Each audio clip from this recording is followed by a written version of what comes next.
જય હિન્દ। હું રેશમા પટેલ, ગુજરાત પ્રદેશ મહિલા અધ્યક્ષ, આમ આદમી પાર્ટી। આજે મારે ખૂબ ગંભીર વાત ઉપર વાત કરવી છે। ગુજરાતની જનતાને મારે સમજાવવું છે કે દિલ્હીને લઈને ગુજરાતમાં જે ભાજપના મંત્રી સંત્રી અને ઉભા કરેલા અમુક માણસો દ્વારા આમ આદમી પાર્ટીને બદનામ કરવાનું જે કોશિશ થયું હતું એના ઉપર આજે તમાચો લાગ્યો છે। આ તમાચો એટલા માટે લાગ્યો છે કે અમારા દિલ્હીના પૂર્વ કેન્દ્રીય મંત્રી સત્યેન્દ્ર જૈન આજે નિર્દોષ સાબિત થાય છે।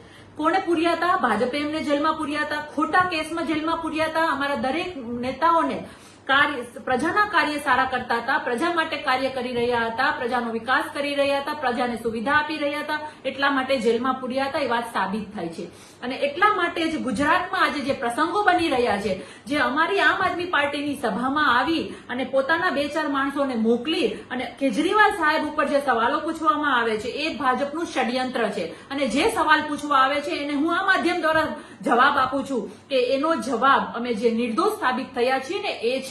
એટલા માટે ગુજરાતમાં અમારી સભાઓમાં આવી અને જે ખેલ કરવાનું ભાજપે ચાલુ કર્યું છે ને એ વસ્તુ એ ભાજપ ડરી ગઈ છે ને સાબિત કરે છે। ગુજરાતની જનતાને મારી નમ્ર વિનંતી છે કે આમ આદમી પાર્ટી સરકાર બનાવવા જઈ રહી છે। આમ આદમી પાર્ટી જનતાના કાર્ય કરવા માટે સક્ષમતાથી લડી રહી છે, એટલે ભાજપના પેટમાં તેલ રેડાઈ રહ્યું છે અને જે રીતે એ લોકો પોતાના માણસોને અમારી